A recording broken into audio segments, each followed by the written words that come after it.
everyone, welcome back to TV Guys, the show that when you go Men in Black, you never go, we gotta go back. I'm Matt. I'm Brian. And I'm Tanner. And this episode brought to you by Carbonation. So, well, is that tab opening? Is that like a gimmick on your podcast? Yeah, we open up right off the bat with an energy drink. There you go. Well, we've got Tanner from the hit podcast Biblically Accurate Bigfoot. And so it's good to have you back, Tanner. We've had you on once, but that one was like such a jam-packed episode. Oh, it was so full. Yeah. I didn't feel like people really got to know you, you know? That is also that is the record. That is our longest podcast we've ever done. And we've done almost 200 podcasts, and that's obliterated the record because we had so many lost characters to go through. I did tell you I get paid to talk and not to think, so I mean, it's your own fault.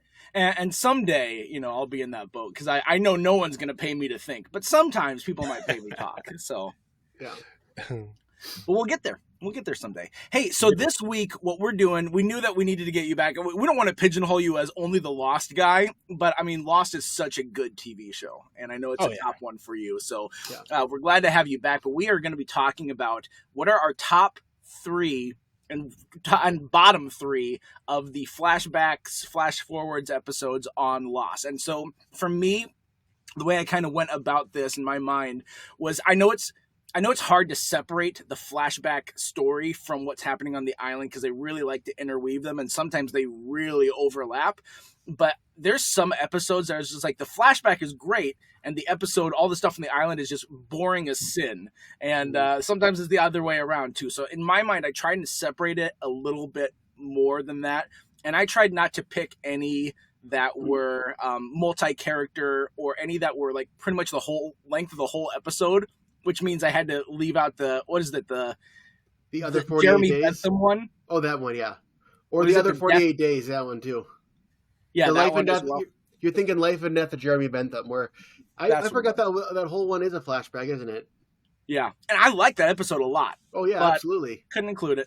And I also didn't include flash forwards, flash sideways, or like on island or experimental, where it's kind of a flashback, kind of just the character's consciousness. I just went with the traditional flashbacks you see in the early seasons. Yeah. And I realized as I was doing this, because I was like, I'm okay to include a flash forward. I was like, I won't include any flash sideways because I feel like that's its own thing. It's not the same thing as the flashbacks and flash forwards. But when I was thinking about this and going through the list, there weren't like flash forwards that stood out in the same way that the flashbacks did. So I have the flash forwards in my mind because that was the first season I watched live. So it's like it's kind of more seared in my brain. Yeah. Yep. I was trying to come up with both, but same. It's like the flashbacks just had the kind of twists that stuck in my memory long term. Mm. Yeah, and I definitely have more. Like all that I was thinking of was a lot of season 1 and season 2. There's some season 3, but season 3 was getting that point where it's like, all right, I don't care what's going on. Do we need to see Sawyer con another woman? Do we need to see his briefcase open on the bed another time? Do we need to see Kate be like, oh, I regret my actions, or oh no, drugs have destroyed Charlie's life, or someone else that Charlie cares about? Like, it got a little redundant at certain points for their character growth in season 3. So that I feel like a lot of mine are probably from season 1 and 2. Those were the ones that popped out the most. Yeah. But also, every time you go to rewatch Lost, you make it through season 1 and 2, and then eventually you taper off and don't finish. So I remember it because I've seen season 1 and 2 like 15 times. I have said before, okay, I disagree with you. I think Matt agrees with you. Season 3 is my favorite season, and I agree that in the beginning, season 3 has a little bit of a slog, but like the second half of season 3 on, it might be like the best half of a season. Like there is, and the season 3 finale is my favorite. So I'll never stop after season 3. Yeah, there are some really good stuff in season 3, but I mean, it's mainly on island until they do the whole like, oh, by the way, flash forward, surprise. Yeah. All right. Well, let's get started. So we're going to start with our top 3, and we're just going to go one at a time. So Brian, what is number 3 for one of the best flashback episodes to you? This one easily could have been like a top 2 or top 1 or 2. I'm gonna go with Deus Ex Machina from season 1, which is the one where Locke meets his father, Anthony Cooper, bonds with him, and then gets his kidney stolen. It starts the whole arc of Anthony Cooper. You find out. I mean, you already had the reveal in Walkabout that he was in a wheelchair. You still don't find out how he got in the wheelchair, because I'm realizing that wasn't that. But it's just adding more layers to the John Locke tragedy, and it really just informs the character as to how he is in this. It's the Anthony Cooper arc is one of the strongest things about Locke. Yep, I agree. And Locke has a number of flashbacks that I feel like don't miss. There's one that does, and that's one of my honorable mentions for bad ones. But all of his other flashbacks, I'm like, are really strong. I don't have any of my top 3 for Locke, but it was hard to decide between my favorite Locke, just the flashbacks, because Walkabout is a fantastic episode, but it hinges on the connection to the island and the twist of it. Mm-hmm. But pure storytelling, Deus Ex Machina is really good, and so is Man from Tallahassee, where you just find out actually what happened to Locke to make him be paralyzed. Yeah. I toyed with putting that on my bottom just to make you mad, because I was reading through it and I was like, I guarantee this is going to be one of his top 3. I should put it in my bottom just to be a jerk, but I didn't. Well, I'm glad you didn't. Thank you. It's not that kind of podcast. I'm lying. It totally is that kind of podcast. Well, at least we're not ranking things. We don't have to have vetoes or anything like what we do on our ranking episodes. Right. Yeah, it's just a flow of ideas here, and there's no fighting except for when you're obviously going to be wrong, and I have to yell at you. So, all right, I'll go next because my number 3 actually kind of surprised me. Because there's a lot of really good ones, but this one just kind of stuck out. And the biggest thing that sticks out is one key moment in it, but it doesn't stand independent of itself because it really works for the timing that it hits. And that is from the episode In Translation, and it's Jin's storyline. On my list. Really? Look at that. It's Jin's storyline from in season 1, and the reason why it hits the right spot is because Jin starts off, and the first half of the season 1, he's not like the villain, but he is antagonistic, and he's a character that you don't really like because you don't understand him, and all that you see from him is some aggression and maybe what we would call sexism in our culture. And so you're just like, who's this overbearing husband who won't let his wife have any say or any whatever? And so when we finally get to see from Jin's point of view, because we've seen some stuff with Sun and Jin, but from Sun's point of view, and we finally get to see Jin's point of view, and it answers a lot of these questions that we had about Jin and how he went from that first meet that he had with his wife, and he's actually a sweet waiter, and like they dream of a good future, and yet he gets corrupted by her dad, and you actually see how he is corrupted, and you kind of shift the blame from Jin's this bad guy to like, oh no, he's trying to provide for his family, and he's in a tough situation because of her dad and the needing the money to be able to be together. And the linchpin of this episode that really solidifies it as top 3 is when he goes to meet his dad, who he had been ashamed of because his dad's this poor fisherman, and they have a conversation, and like he breaks down and talks to his dad, but his dad is so loving and forgiving, and we see that it's like Jin, I think, is the only main character we have in Lost that has a good relationship with their father, and even then it's been an estranged one, but he actually has a good dad, and it's just a very heartwarming scene. Yeah, well, and you're skipping the main part about the whole thing. It was like in the Sun flashback, we saw Jin coming home with blood all over his hands, and he was washing it off, and he's not telling what happened. And then we see the reverse of this side, and the whole thing about, oh, he had blood on his hands because there was an assassin who was going to kill the guy, and his choices were either let this guy get murdered in front of his family or beat him almost near death in front of his family. And so, like, two horrible options, but he chose the one that doesn't end with the guy dead. But obviously it's still horrible, and like just that was when you start. I think that was when you start to like Jin, because by the end of the series you love Jin, but at the beginning it's like he is definitely a bottom tier character. Yeah. Yeah, honestly, most of the flashbacks involving him are like my favorites. Mm. Just there's so many of them. They're so good. And but I think a lot of it kind of comes from that the difference of culture too. And Mm. that I feel like watching the show they can play into that cultural difference they kind of do with some of the other characters as well. But his is so dramatic that it kind of does a good job of pulling you into his character just because there's so little like because he can't really develop a ton on the show because of the language barriers. And so I feel Mm. like the flashbacks do such a good job of helping to develop his character that you don't really get in the regular show. Yeah.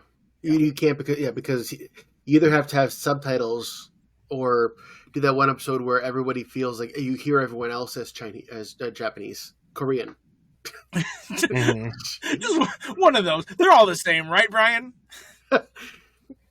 No comment. Let's pigeonhole you in your Asian racism here. Yeah. All right, Tanner, go ahead. What's your pick? Okay, so for my number 3 favorite is season 1, episode 18, Numbers, because this is the episode where we learn that Hurley won the lottery using the cursed numbers 4, 8, 15, 16, 23, 42. Yep. And just the way that his life spirals because he wins, $114 million. Then his grandfather dies. Then his house burns down. And then literally a meteor, destroys the Mr. Cluck's restaurant that he bought. And then it kind of visits the mental institution, and it starts to bring into this character for Hurley. And I love Hurley's character. Pretty much all of the flashbacks involving him are going to be on my favorite. But this moment was kind of that moment of just like, okay, these numbers, they're significant for this reason. And okay, what's the deeper lore? And it kind of starts to build that, the expanse that those numbers, the lore that those numbers really bring to the show. It's also for me kind of it's tragic-ish of an episode, but it's also kind of hilarious at just how absurd the episode and the flashback really is. Not the episode, but the flashback. Because it's just like are you kidding me? Like it's just absolutely not even believable absurd. But that's just the lore of those numbers, Mm-hmm. Yeah. And Hurley was one of the last characters to get a flashback. He came late in the series, and even early in season 1, Hurley's one of like the top main characters.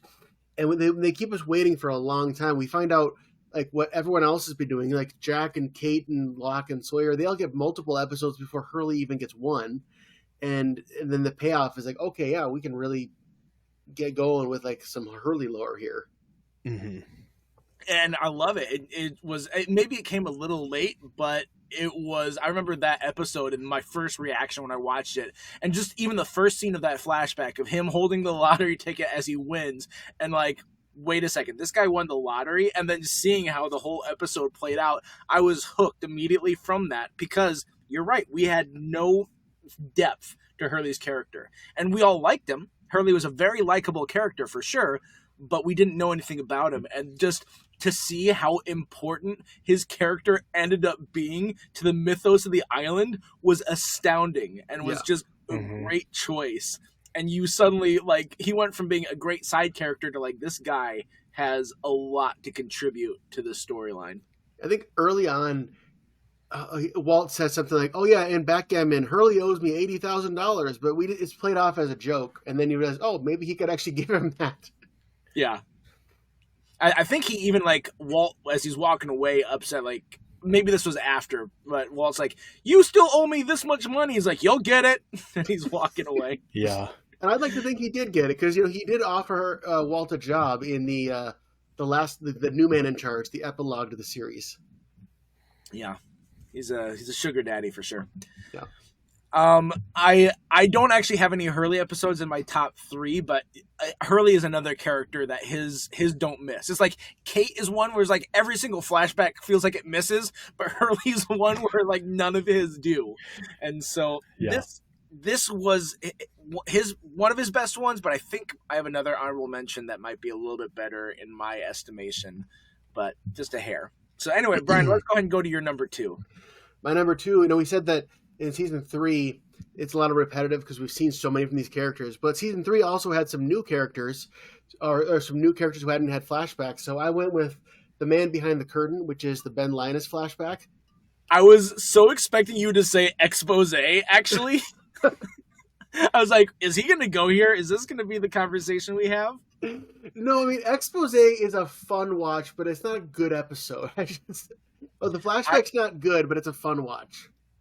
I will say, just because we've said it, and maybe we're going to talk about it, but I have it as an honorable mention because I know it's such a divisive episode, but you're right that it's a fun watch, and it's just such an absurd storyline. You're like, are you kidding that that's what these guys have been up to and that's their backstory? Like, it feels so out of a telenovela, but yet I was here for it. So I enjoyed it for what it was. Oh, absolutely. That's me. But yeah, with the Man Behind the Curtain, like Ben has been like the big villain ever since like the last half of season 2. And to find out like another character with a tragic backstory, it's like, how far can you go to actually make us feel bad for Ben? And seeing the horrible treatment he got from his dad, who blamed him for being born, and how he got courted by the others and got into the island mystery by seeing his mom. And I think is that the episode that we are revealed that Richard doesn't age as well? Because we see him in the flashback? Yeah, I think so. Yeah. Which all they did was they gave him longer hair, but clearly he should be like at most maybe 10 years older than Ben, not a 40-year-old man 30 years ago.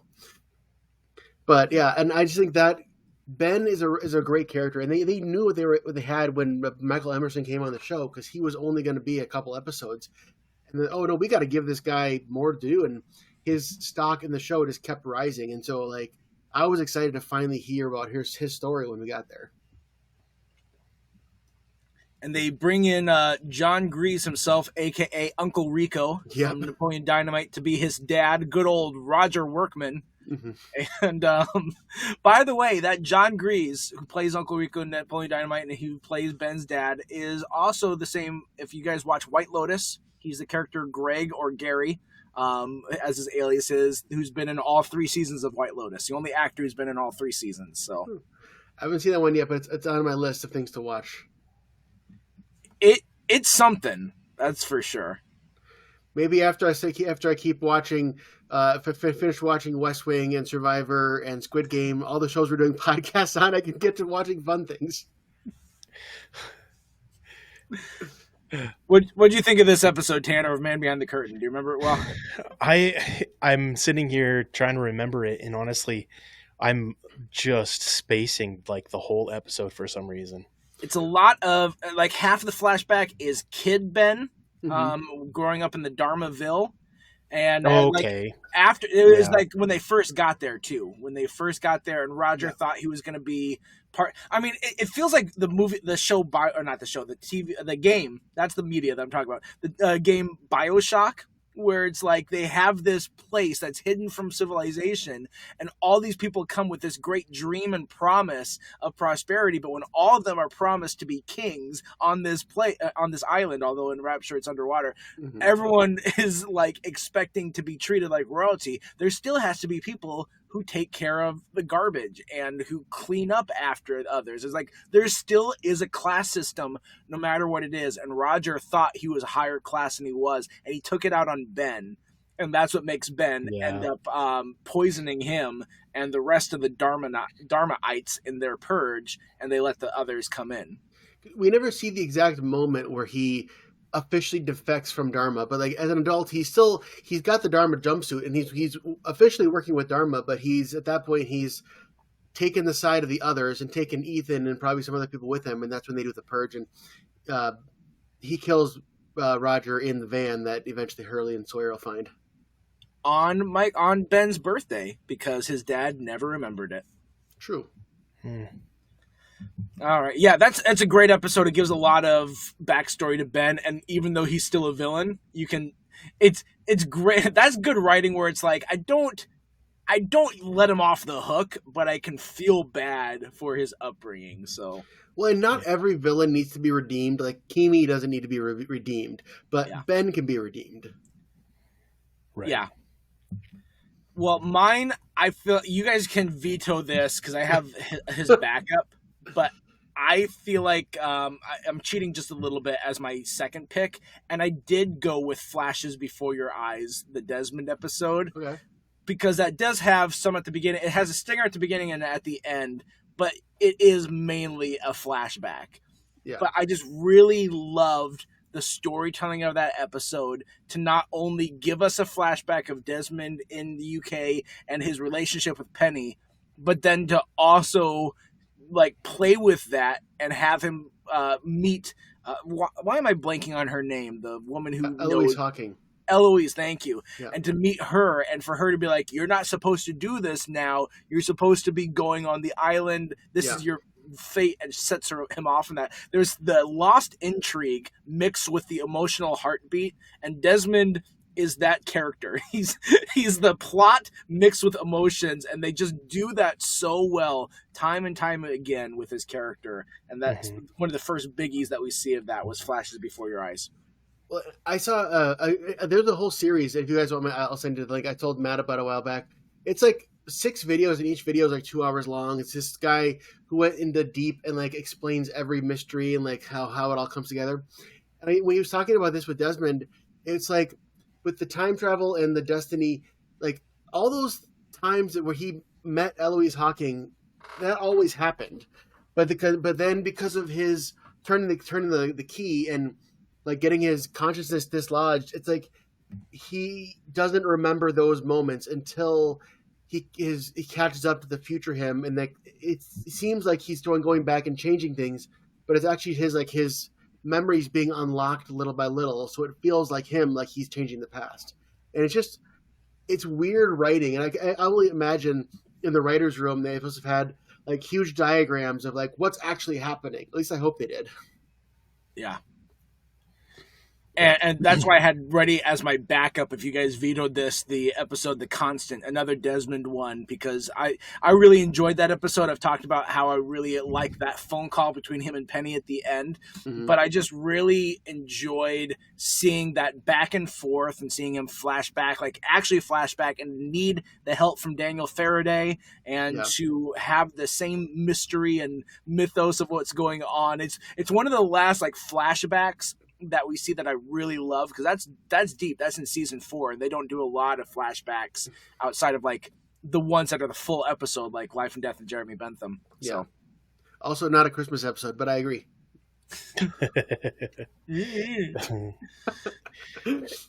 So did we veto your one, or did you just get an extra? Unless you're vetoing it. But I feel like if you're vetoing one, you'd veto the other because they both are the same category. But I think they both count.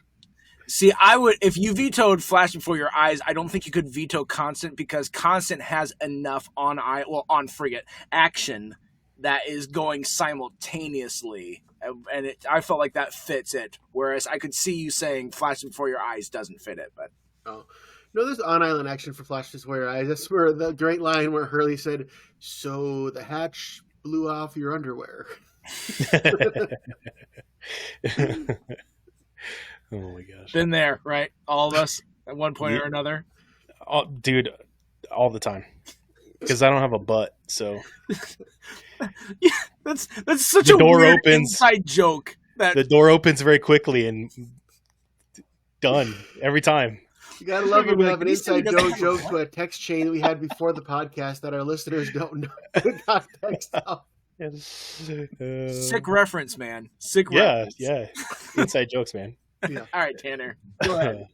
Okay, so mine actually might not count, and you guys might actually veto it. But so mine is kind of the reason I like it is because the flashbacks build up to the real moment event that occurs, and for me, it's season 3, episode 19 is called The Brig. It's the episode where you have the current events are taking place on the Black Rock, the old slave ship, and Locke is basically manipulating Sawyer into coming with him, and is basically telling him he has a prisoner he needs killed. And the flashbacks are actually the lead up to that event, in Locke trying to get his dad there, and then the others trying to force him and manipulate him and telling him he has to kill, his father in order to prove that he's part of that, he's real, that he's legit, that they can trust him. But then in the real time, we get to see that confrontation. And so the flashbacks aren't what make that my favorite. It's the real time that makes that flashback my favorite. But that moment doesn't have that same pull without the flashbacks. Does that make sense? Yeah. So does that count? I think this works. It's an on-island flashback, but it's still a flashback. Yeah. And it's so interesting because you finally get to see that moment that, has defined Sawyer, that moment that he's built his entire persona on the island and a lot of his actual character around. Mm-hmm. And you finally have this moment where it comes to fruition and the event happens, and the entire episode. And the thing that I think is really interesting in the way they wrote it is that moment wasn't even about Sawyer.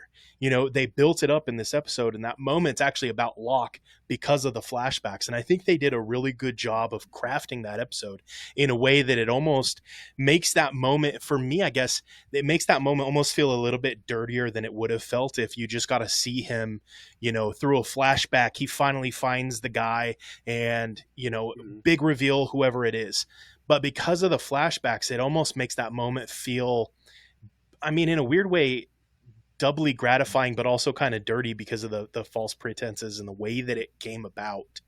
And so for me, I think it's just a really well written full episode that they integrated those flashbacks into the story that just kind of pulled you in a little bit further than the story that had developed the previous seasons.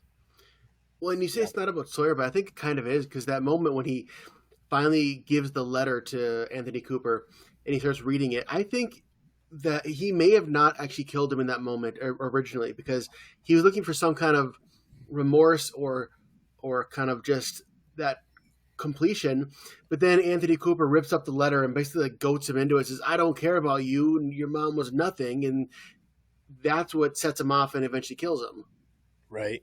Yeah, that's fair. Yeah. And it was an interesting twist to have that, because I think we didn't have that foreshadowed, even though I think it was theorized that this was also the guy who conned Sawyer's mom, which, boy, does she have a bad taste in men then. But the other thing that I liked about this episode is I did have some problems with season 3 in terms of some pacing for on-island stuff.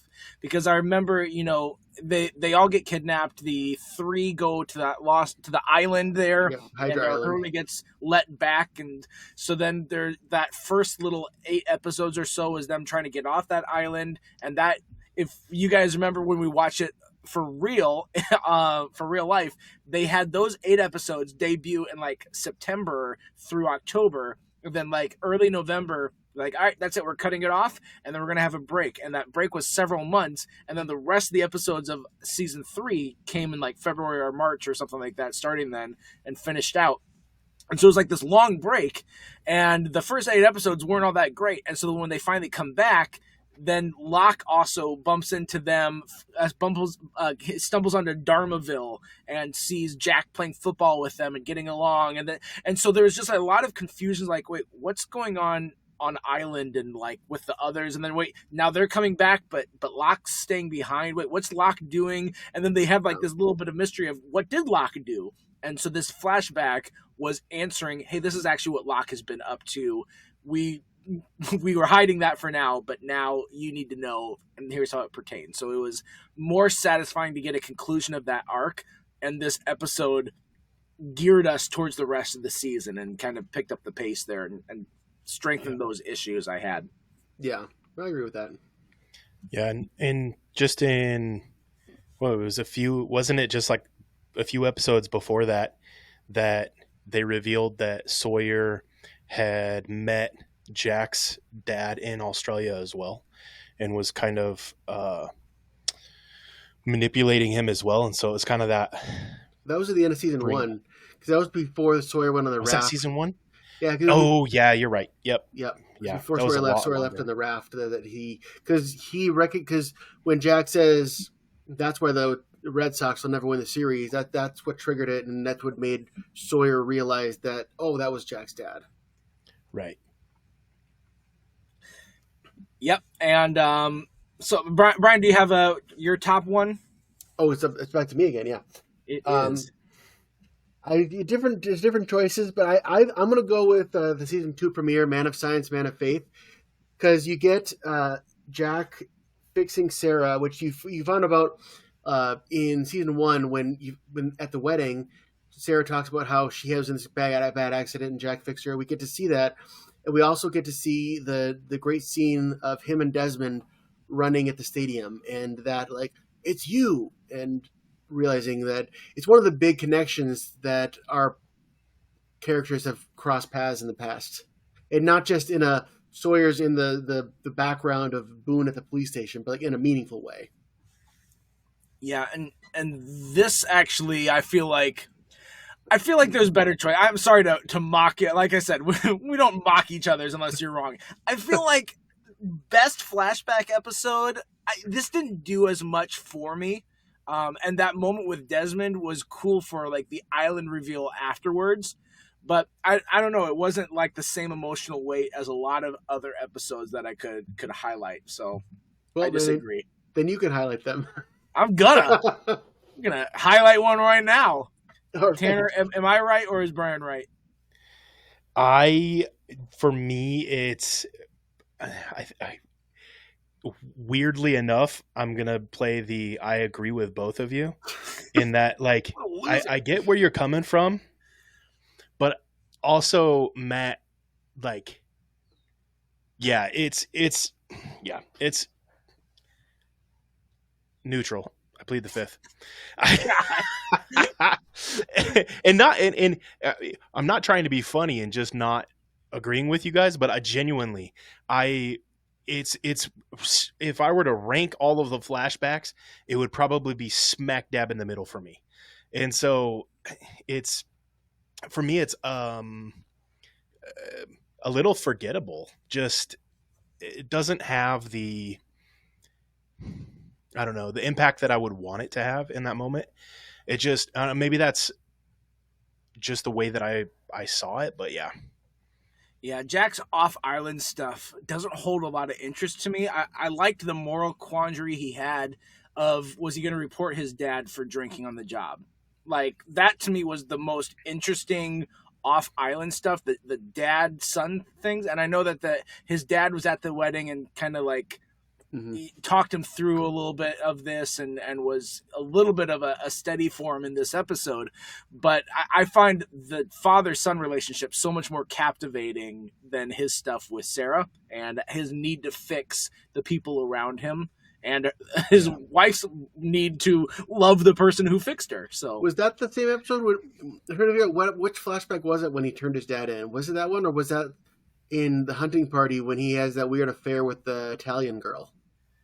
That was season 1 where he turned his dad in. I think it was All the Best Cowboys Have Daddy Issues, I think. Oh, yeah. Yep, you're right.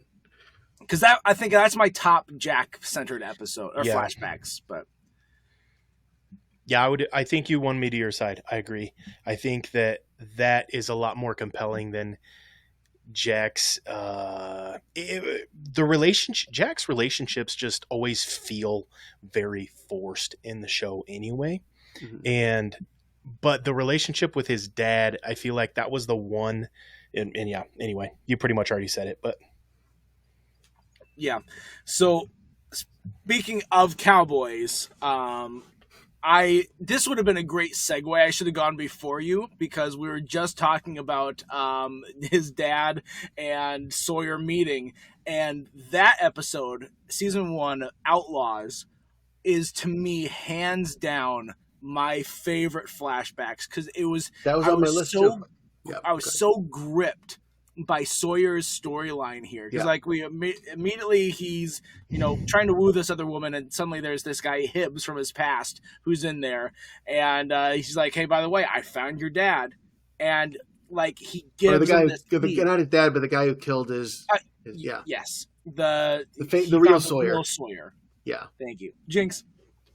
Um, so he sends on this lead, and we see why he was down in Australia in the first place. So he comes down to Australia, and then he's standing in line at that food truck ready to kill the guy, and this fake Sawyer is going on and on about all the American women, blah, blah, blah. And it's like, you feel what Sawyer feels, like this rage inside you, like, oh my gosh, you can't, I know you don't know what you're saying, but you're talking about his mom who got swindled and killed, and this is just not okay. And so when he turns back around, Sawyer's gone, and then it was such a good scene between Sawyer and Christian, and Christian accidentally talking him into killing this guy, and he goes back, and then boom, surprise, it's not actually Sawyer. It's this guy that owed him money. And just the pain in Josh Holloway's face as he realizes what he's done. Like, he was used.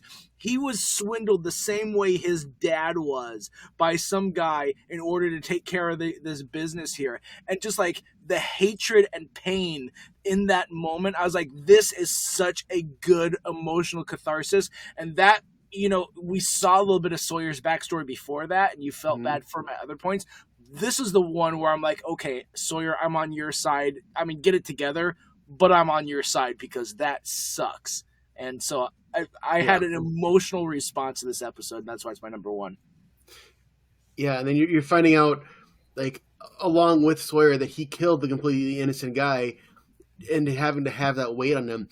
And it's funny, you're talking about Christian Shepherd accidentally giving him the courage to kill somebody. And I think even drunk, if Christian knew, he wouldn't be saying, yeah, go kill somebody, but he didn't know what the situation was. No, I don't blame Christian at all. He thought maybe it's like, oh yeah, go tell that girl you love her. But no, it's go kill the shrimp guy. Yeah. Well, and in the when he whispers, it'll come back around.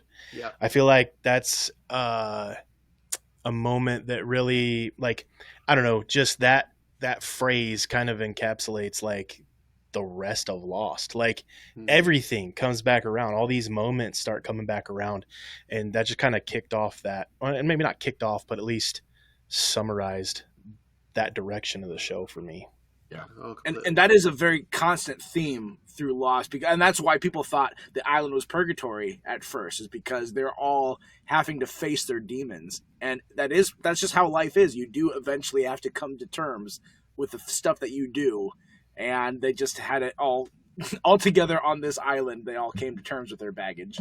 There are still people who think that, even though it's explicitly stated on screen that that's not the case, and it's so frustrating. They just have Michael Emerson, like, in an episode, just like, all right, guys, sit down. Just sit down. Guys, this is not purgatory. No, you, viewer, specifically. I am not Ben right now. I am talking to you. This is not purgatory. And they'll be like, this is still purgatory, I think. Yeah. So I lost track. Whose turn are we on, and who's on Tanner's. This is his number one. Okay. So that one was, so I will do a bonus, episode 1, season 2, Man of Science, Man of Faith. When Jack meets Desmond and they're running up the bleachers or whatever. For me, this is the one I just gave Brian a hard time about. So you both took ones. Okay, so I'm trying to find. All right, I'll go. No, I mean, that's fine, but then apparently you agree with Brian and not me. Yeah. So I guess, yeah. Well, it wasn't. Well, maybe. Dang it. Okay. All right. So this one is one I could guarantee isn't on either of your guys' lists. Apparently, all of our stuff overlapped. So this one is when Miles Strom's flashback before he arrives on the freighter, and as he's a child, The episode's called "Some Like It Hoth." Yep, season 5, episode 13. Yep. This is a fun episode, and as somebody, like, I host a podcast. You'd already talked about it, Biblically Accurate Bigfoot. We talk about like stuff like this, but it goes into showing that as a kid he can hear the thoughts of the dead, and he doesn't really understand it. And then as an adult, Oh, and then his father, who's later revealed to be, Chang. But as an adult, he kind of exploits this gift for money, conning people. And I feel like for me, this episode is really interesting because it takes, it's, I don't know, it's kind of dramatically different than the rest of the show, but it also has a lot of play into, Miles exploiting his abilities for money and doing those things. And for it's kind of a weird parallel for me, because he's grieving his father, he's doing this, and you see kind of the same parallels with the other characters, but you throw in this ability all of a sudden that he has, and how dramatically that changes his life because of the ability. And then eventually, you get to know more about him. But it's for me, it's part of the reason it's up there. And I wouldn't say it's my number one just because, you know, you guys, well, Matt stole my number one, but it's definitely interesting enough that it got to my, I don't know what my throw it out there, and this was an interesting moment on the show list. Well, and you said that he's grieving his dad, but actually, so Miles grew up, if I remember this correctly, he grew up thinking that his dad was a deadbeat dad who just left them. And it's not until he's in season 5 in time travel that he realizes that his dad, forced his mom to take him off the island for their own safety. And he realized, oh crap, my dad actually cared about me, and my mom was telling me he was a deadbeat dad to protect me my whole life. That's a crazy dynamic there, too. Yeah. And so we do actually see in this episode, this is the one where it's really Miles coming to terms that, oh, Dr. Chang is his dad.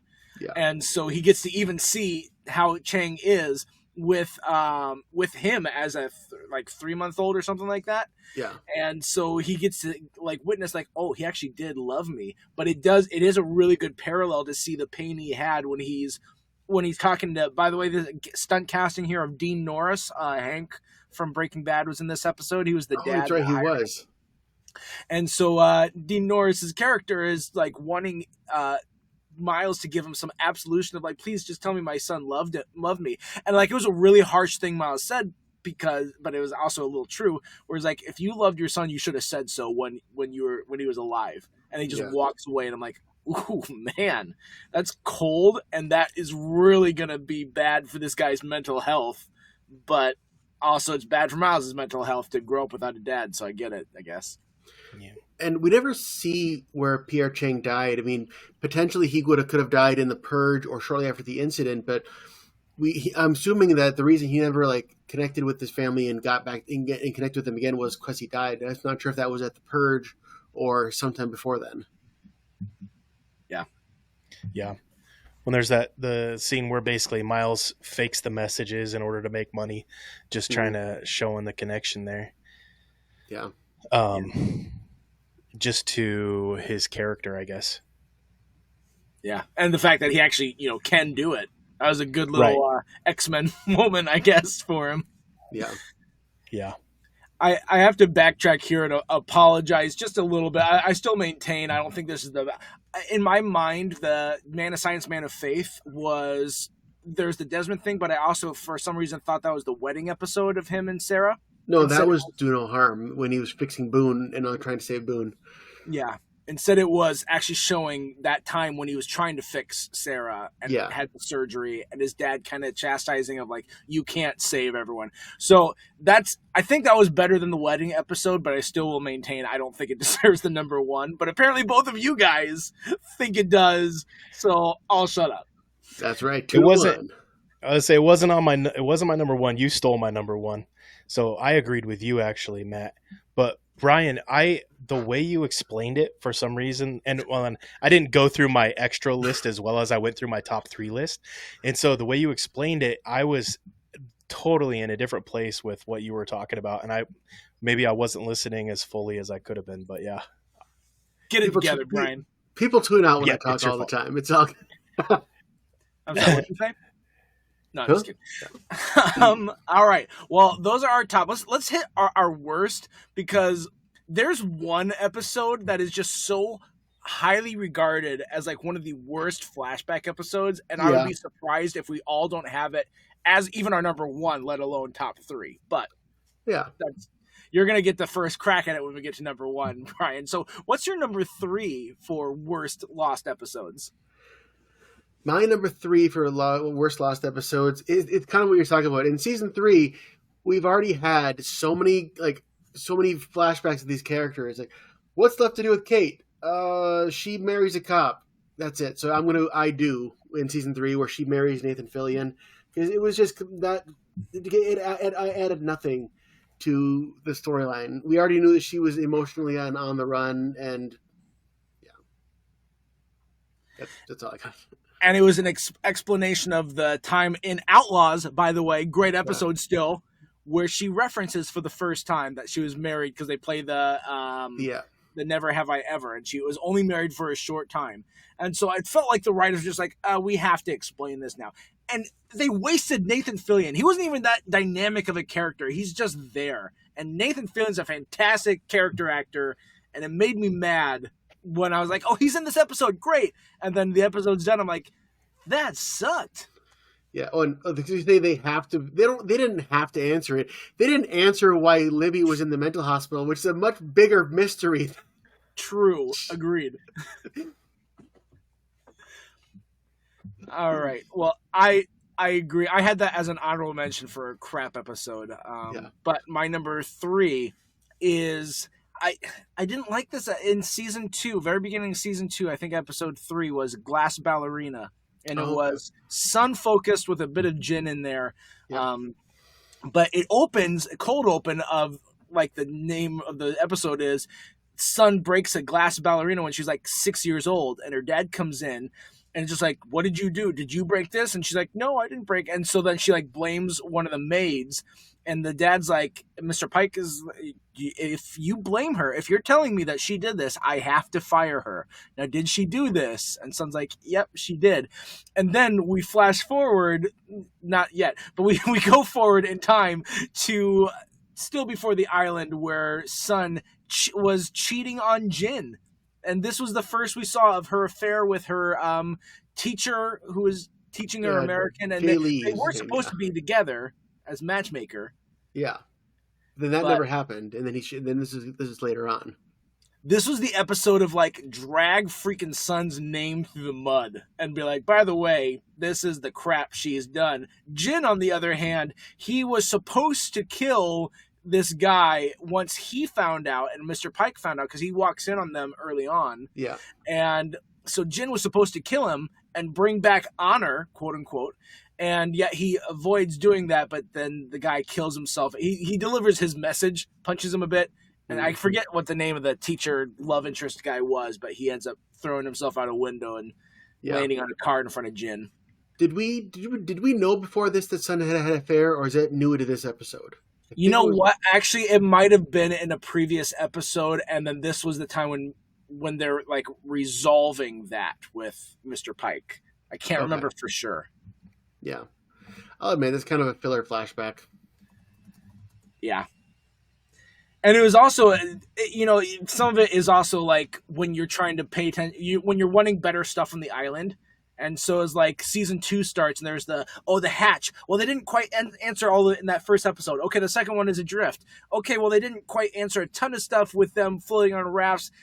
I'm ready for the action to move forward. Oh, by the way, remember this yacht that was on the other side of the island? They get attacked. Okay, I don't care. Get back to this freaking hatch. I want to know more about it. And so I think that was part of the frustration of the episode too. Yeah. All right, Tanner, what's your number 3? Okay. So my number 3 is Adrift, season 2, episode 2, the Michael custody drama. For me, this is a bottom episode just because, I don't know, I guess me, like, as a dad, I see the situation and I see the custody battle, and Michael's injured and she's going to take Walt away from him, and Susan is just like manipulating him. But as a dad, I just don't get how you could genuinely think that your child being away from you is what's best for him. And so for me, it just kind of feels like a forced, like they're really just trying to build this scenario up and show you like why Michael did the things that he did and how Walt ended up in this situation and all of that. But for me, it just feels very, very forced and empty.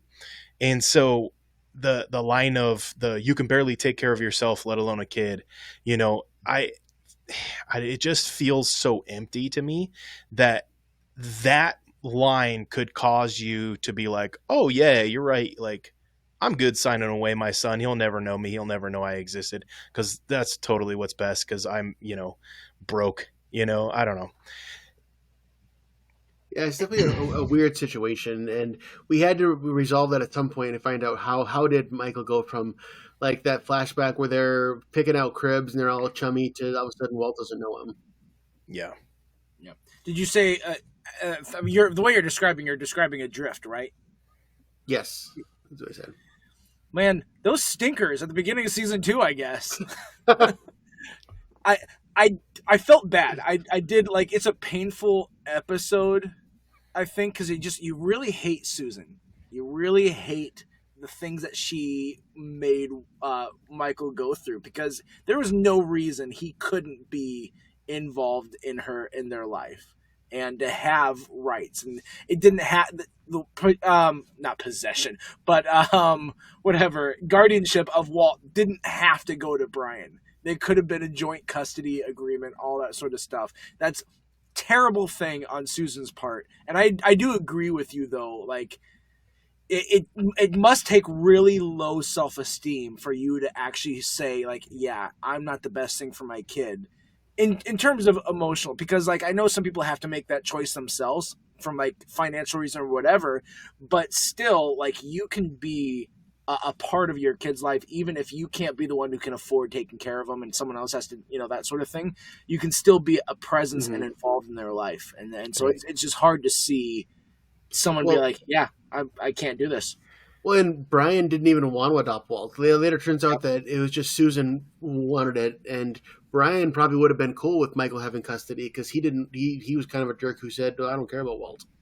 Right. Yep. Well, and going from, like you said, they're both excited about it, picking out stuff, to that extreme, for me, again, it just feels forced, because I feel like if you're that excited at the beginning, there's still going to be that desire to be involved. Now, if your circumstances, people who give their kids up for adoption, that kind of thing, there's the ache and the pain and the decision, making the best decision for the kid and that kind of thing, that exists, and that's real. And I agree that that's a real feeling.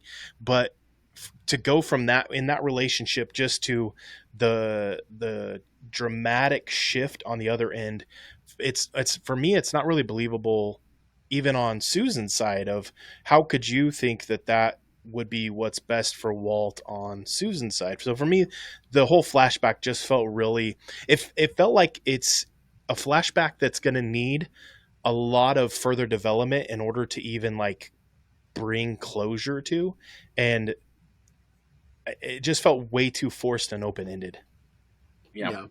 And I would imagine that the actor Harold Perrineau also hated this episode, because the reason he ends up leaving Lost at the end of season 2 anyway is because he signed on because he loved showing a character who was a black man who cared as a father and was really involved and like wanted to be involved, and sure that he hadn't been up to that point, but was like working through that and would do anything for his son. So he really liked that part of the character. And then just season 2, because they had to pull Walt out of it and separate him from that, he's like, you lost the thing that I loved about this character. Yeah. So I can imagine he didn't like doing this episode himself either. Yeah, agreed. All right, Brian, what's your number 2 worst flashback episode? I'm actually going to go with the one that I think that Matt said it was alluding to, that we all have on, the Stranger in a Strange Land, the Jack's Tattoos episodes, because I believe canonically this is the one that the writers themselves, or the producers, they realized, okay, we can't keep spinning our wheels and we keep making crap episodes like this. They took this episode to to the studio because the studio didn't want to have like an open-ended. Hey, or the studio wanted to be open-ended because Lost was a hit. They wanted to say you're going to keep making this show until it stops being popular. But they said, hey, like if you let us plan out when we're going to end it, then we can map out our characters and stop having filler episodes like this. And that's when they made the deal to end at season 6. Was because of this Jack's Jack's tattoos episode. Yep. And it's not a good episode. No one cares about those tattoos except for Matthew Fox because they're his real tattoos.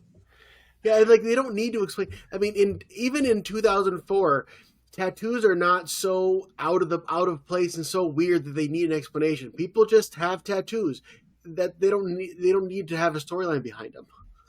Yeah, and there's a possibility for better writing to tell a more compelling story about the tattoos. Like there exists a world where that could happen. This wasn't it. This wasn't the compelling story. No stakes in it. It was boring. It was part of that block again, that opening of season 3 that wasn't as strong, and so it just kind of also fell at a bad time too. And for it just to be as lackluster of an episode as it was, it really like hit the nail in the coffin of like, yeah, that, like you said, the writers are like, our producers saying we need to get an end date here. Well, you remember season 1, you said that Sawyer and Kate played the I Never. Like, oh, I've been married. We've got to do an episode on that. Well, then season 2, Jack and Sawyer are playing poker, and Jack mentions, oh, I've been to Thailand. We got to do an episode on that. Clearly, when you do an episode like that based on a passing mention, you don't need to do an episode on that. For real. Yeah, that's my honorable mention bottom. There's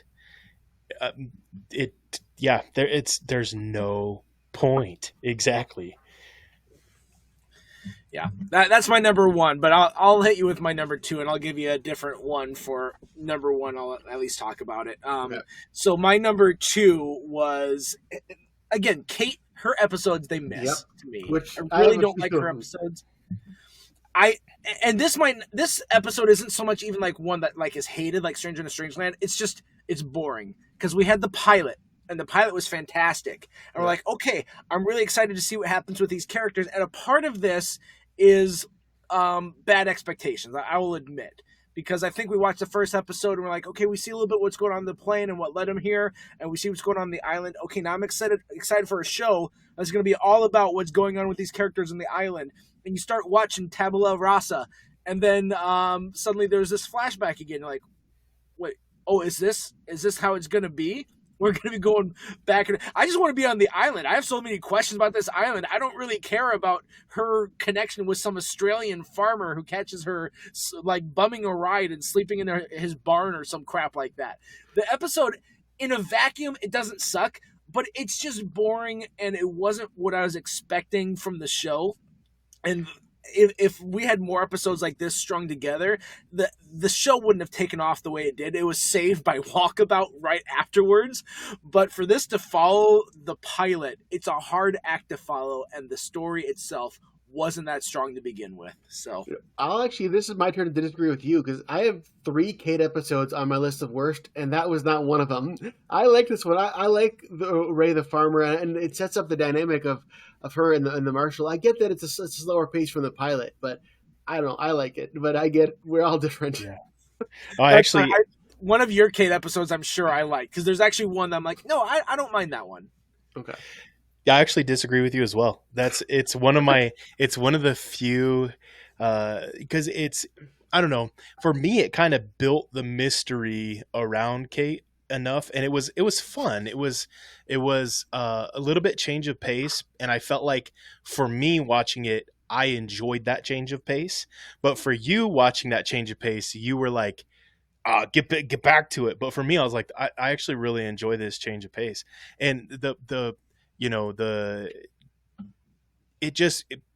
it started to build the mystery a little bit of like, what is her deal? And for me, it was a good moment. I just wish that they could have continued on with that moment. Yeah. Well, it's weird that you're both so wrong, but that's fine. So no worries. All right, Tanner, what's your number 2? Okay, so my number 2 is actually a flash forward. it is Saeed's flash forward in The Economist. It's, for me, Saeed is a very fan favorite character, and I know a lot of people probably enjoyed his flash forward, but for me, Saeed being a suave, like James Bond assassin was just weird for me. And then, finding out that he's actually working for Ben and he's targeting people, and then he starts to have feelings for this girl, and I'm just thinking, bro, dude, is there a girl you don't get feelings for? Like, at some point you got to, like, stop, like, it's okay. And then she ends up shooting him, and it's like, bro, you got what you deserved in that moment. And so it's one of those situations where I'm just kind of like, it's just out of nowhere. It's maybe, I don't know, I guess I'm maybe sounding like a hypocrite a little bit, condemning Matt, talking about how, oh, it was kind of out of nowhere, it was a change of pace. But then I'm saying that I don't like this one for that very reason. It's so just not, it's not mysterious. It's more just like Jason Bourne, and it feels like they were like, oh, we're gonna try to captivate the America's heart towards these kinds of movies, and we're going to add this element into this show. And for me, it just didn't work. I'll agree with, like, the whole him being a suave con man is kind of, that's more Sawyer's territory. But the him working for Ben kind of worked later on when you realized that Nadia had been killed, and Ben conned Sawyer into thinking that they had a common enemy in Charles Widmore, and that he was doing the righteous good.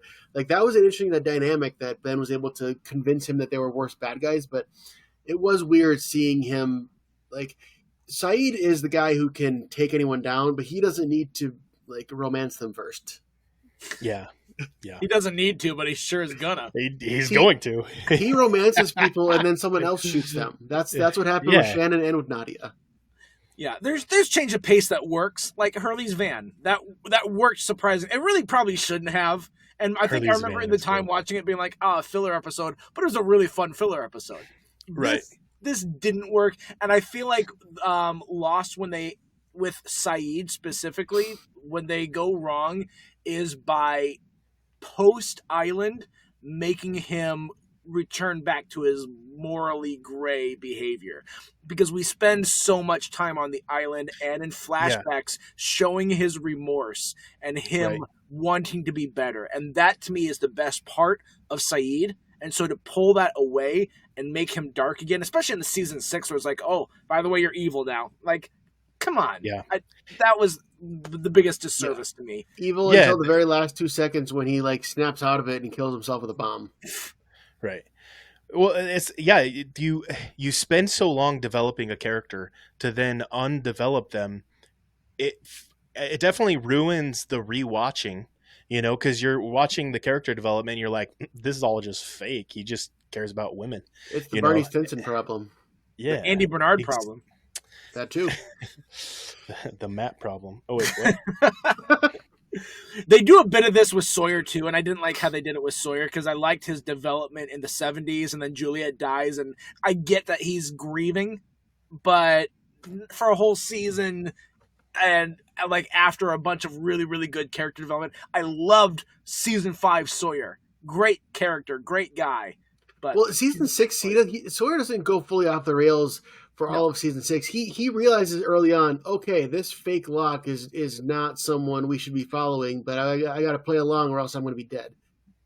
Yeah, he's not as bad as Saeed is, but they do some backtracking because Juliet died. So yeah, early on, but then he kind of snaps out of it later.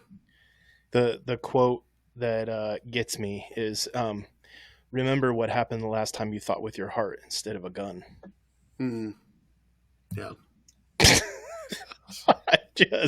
I can't, man. All right, Brian, what is the worst flashback episode? Is it a Kate one? Are you going to hit us with a Kate one? Actually, I'm not. This may be controversial, and I'm fully expecting you guys might hate my pick, because this is a character who is one of the people you think of as this guy has the best flashbacks. I'm going with a John Locke episode, Oh, that's the one I was going to use as my pivot. Further instructions? Yeah, that one sucks, man. When Locke is a pot farmer. What the heck? And they try to make it all important, like, oh, we have this this Jesse Pinkman ripoff. Like, am I a hunter, John, or am I a farmer? And it never worked for me.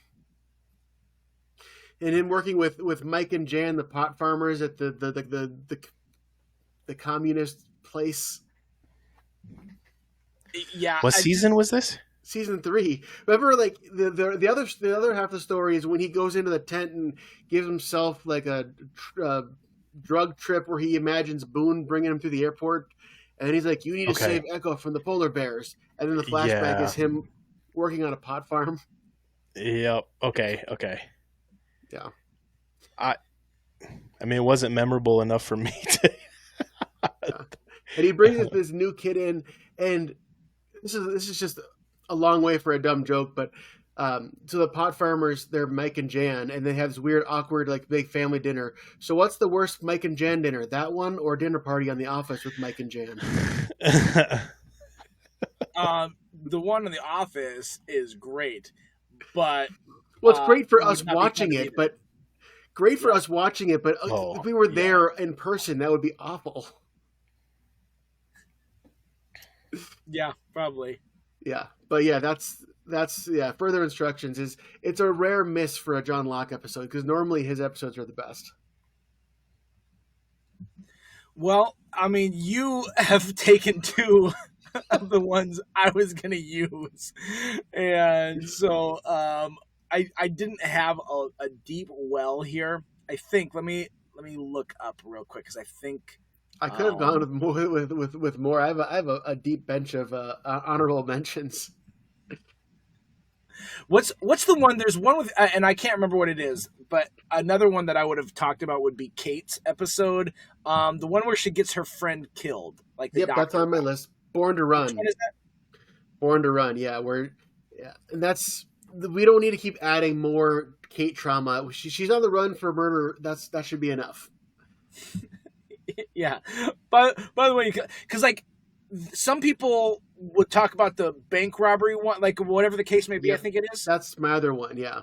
I actually like that one. I think that's cool because we see the side of Kate and her working with them, and she kind of plays both sides, sort of thing, of just trying to get this plane. And we might be like, "What the heck is this plane? Why does it care?" But that's not what matters. What matters is her interaction and like how she's willing to be with this guy, and she uses this bank robber just to get what she wants. And there's like this cool edgier side of her that, like, we know she's edgy, we know she's been in prison and all that sort of stuff, but it was a little cool to see her get the best of these robbers as well as be a part of it. So, but the payoff shouldn't have been a toy plane. Like, I get that got sentimental value, but it would have meant more. It would have been more better for me if the payoff was like she needs to get the deed to her mom's house or the life insurance policy or something that actually mattered more than just a toy plane.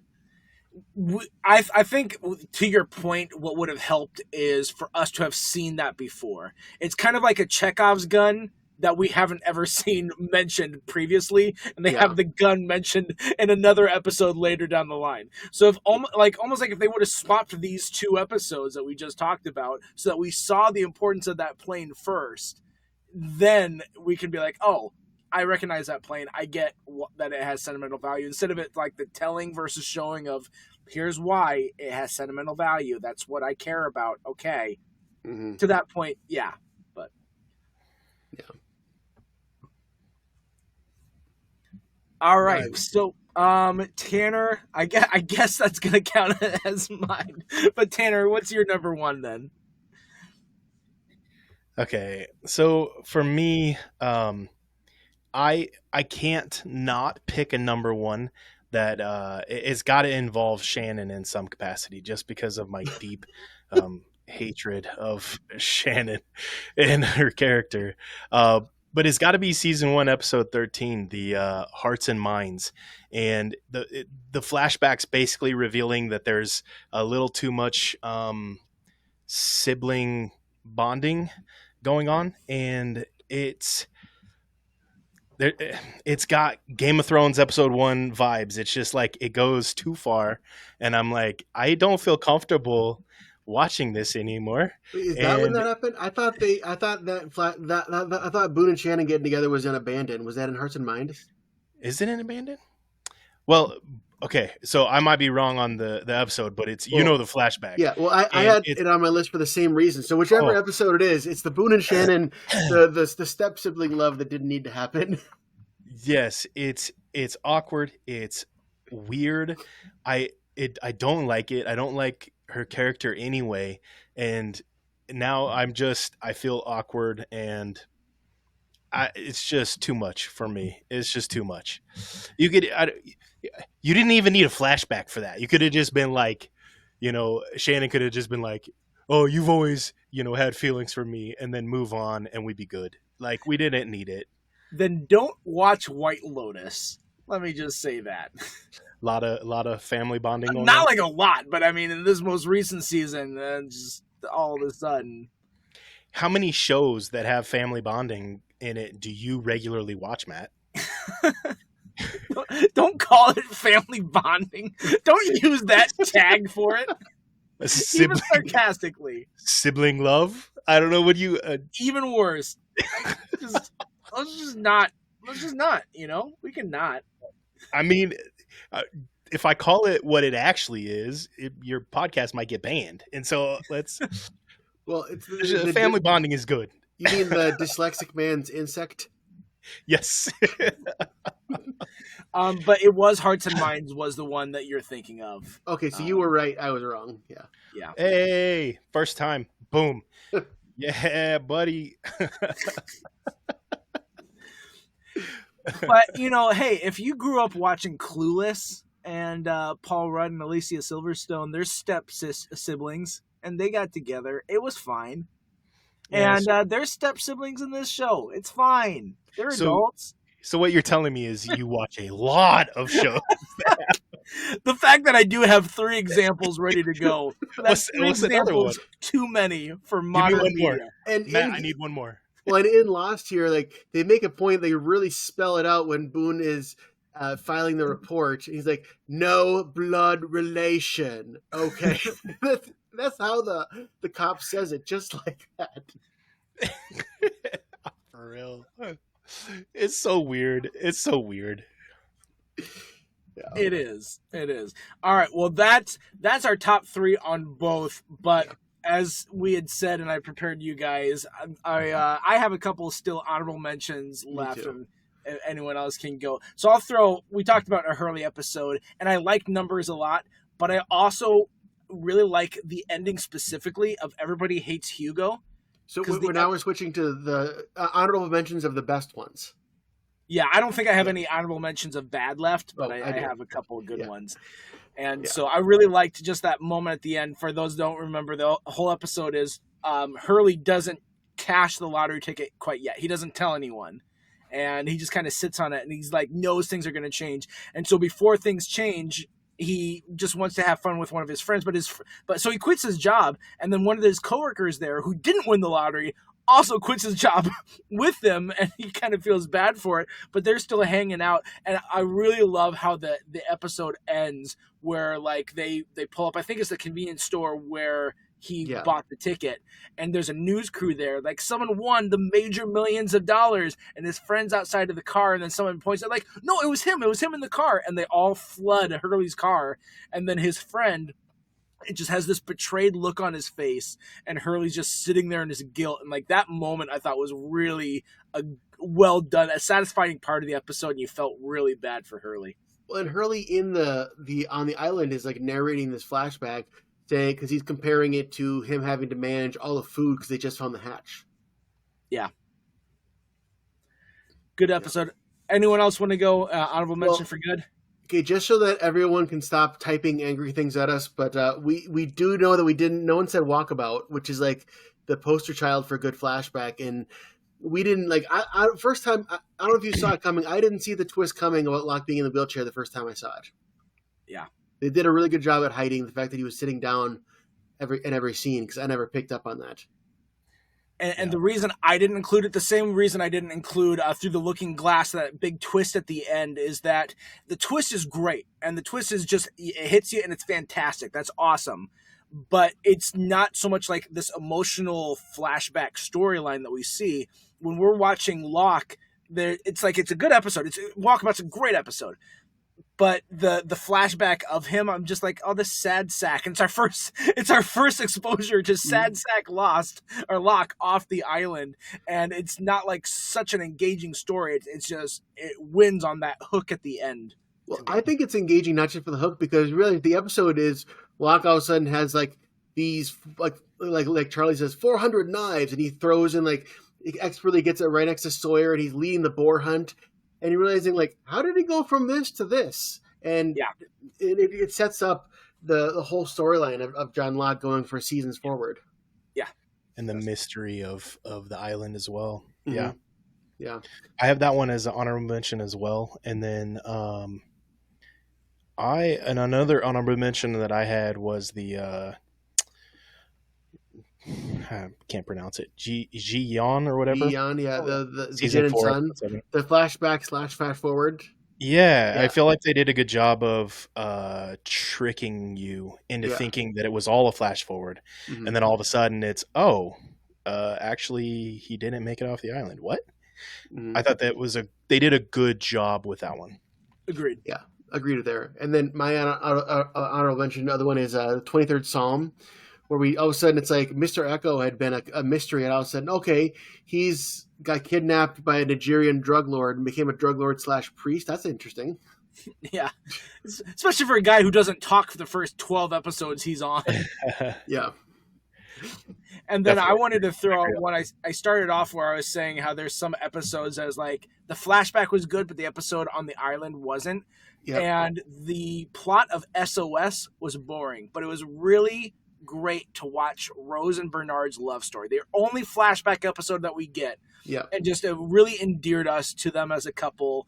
And like, and now I know. And they didn't overdo their story. They knew what these characters were, and they gave us what we needed to know, and it was satisfactory and a nice love story. So, and subvert expectations. They're not a couple that's been together for 40 years. They got together late in life. Yeah, that's right. Yeah, they might as well have been on their honeymoon. They were on their honeymoon. Yeah. And then so. Unless you have anything else, I have a couple honorable mentions for bad flashbacks.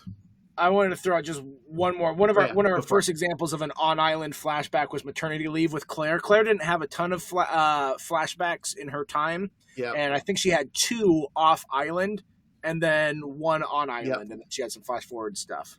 And I thought that was a great glimpse into seeing those missing days when she got kidnapped by Ethan. It was cool to see that. But okay, I just recently watched that episode, and every time they go into her flashback, it had this like horrible like noise that goes every time because she's remembering sounds. I could do without that. And the giant like close up of a needle, a hypodermic needle, suddenly Yeah. But the flashbacks itself were interesting. Just tone down the sounds. All right, hit us with some more bad episodes before we finish up. Well, we've talked about most of them, but Homecoming, the episode where it's all about Charlie dates this rich girl to try to con her dad out of money, and he sells copiers, and it just turns into a weird slapstick humor / Charlie's kind of a jerk. I didn't need it. I liked it. I liked the silliness of the trying to sell a copier scene. One with the weird.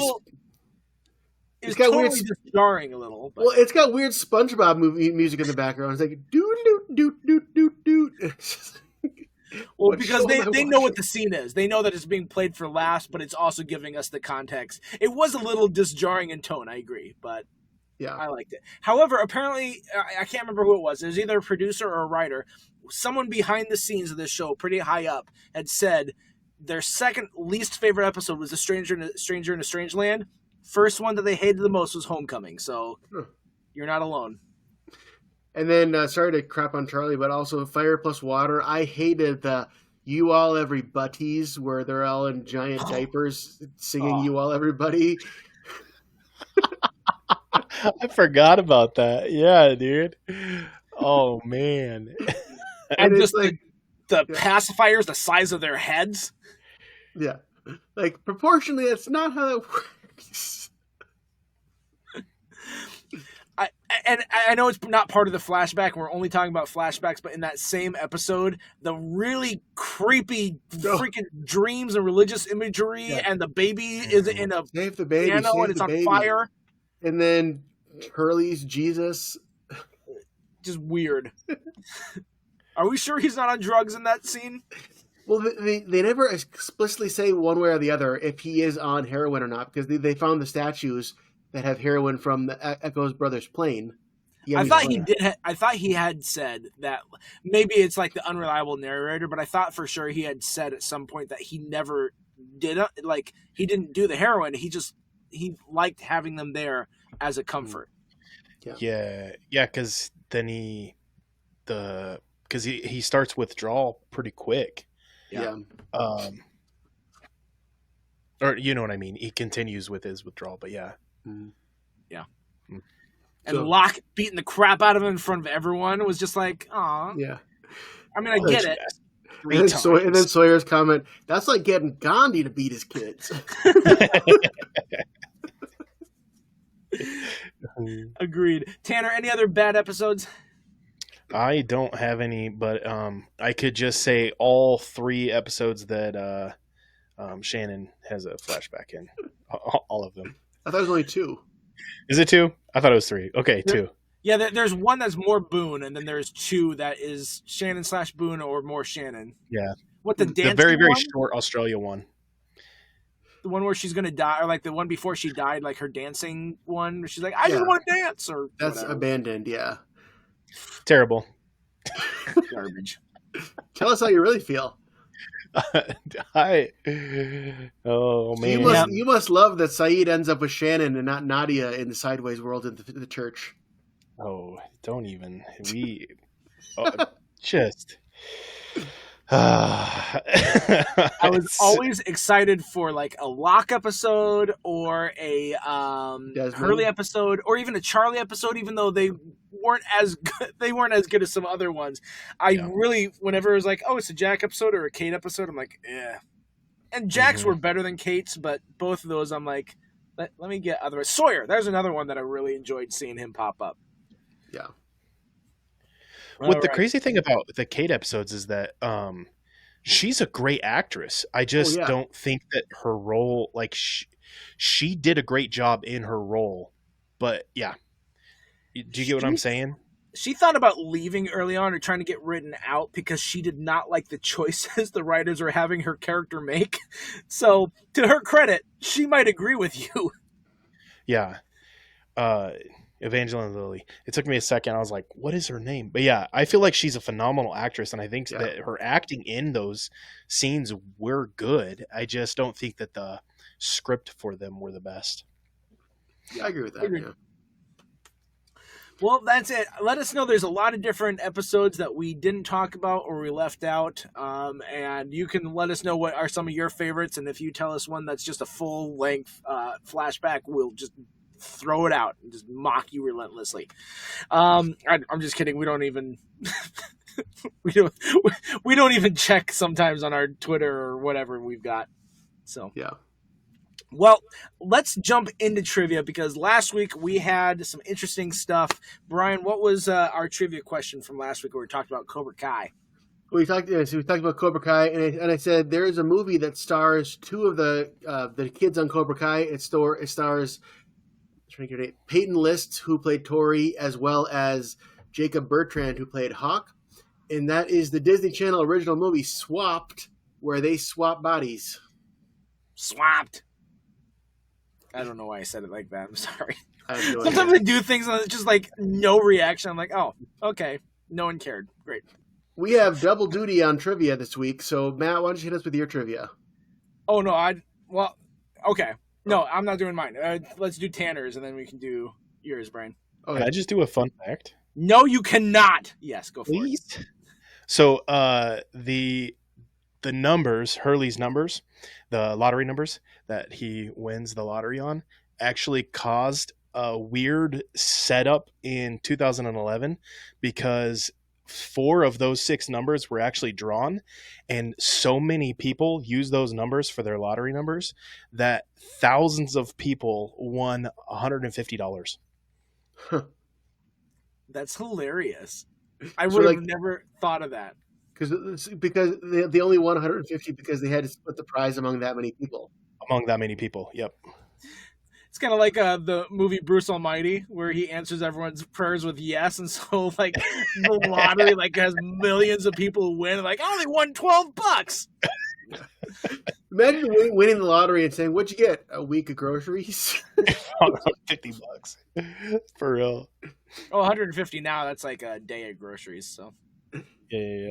And then my trivia question is: there is a Sawyer episode that was never came to be. It was an episode that was going to be about Sawyer, and I believe they filmed almost, if not all, of the flashback, and then for whatever reason they decided to pivot, and so the on island stuff was still remain the same, but they pivoted the flashback and last minute made another flashback to another character. So which one was that? Let us know. And I will give you a hint. We will mock you relentlessly. Yes, but here's a hint. It is one of the episodes we talked about today.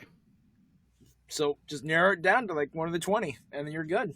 Well, it's 20 out of like, 120, so it is... It's a decent... Okay, I'm sorry, Brian. I didn't mean to make you mad. Calm down. Play the odds, Matt. Play the odds. Okay. Well, that's all we've got time for. Tanner, it was awesome having you on. Maybe next time we'll have you on for something that's not Lost related, or heck, maybe we're just going to pigeonhole you, and that's all you can talk about. I'll need to rewatch more than the first 2 seasons then. I got to make it through 3. Got to make it through 3. The tattoos. The tattoos. Yeah, do it. I also love the season 5 flashback, or the time travel up season 2. I do too. I actually do too. And I like seasons. I know some people don't like season 6. I didn't realize that was as popular of an opinion as it was, that they were depressed with season 6. I loved it because I love a good C.S. Lewis novel, and it just felt like that whole season was like spiritual analogy, like illusion. Maybe not illusion, maybe more metaphor. But there's just a lot of things I'm like, this just feels honestly like a C.S. Lewis novel. And I mean, they did take some inspiration from different philosophers, including C.S. Lewis, as we see from Charlotte Lewis is named after him. And so one of those examples. So I loved 6. I love 5. 4 wasn't too bad. 3 had its moments. 2 and 1 are great. All the way through. Just bangers left and right. Well, until next time, I'm Matt. I'm Brian. I'm still Tanner. And we're reminding you to stay tuned and keep watching.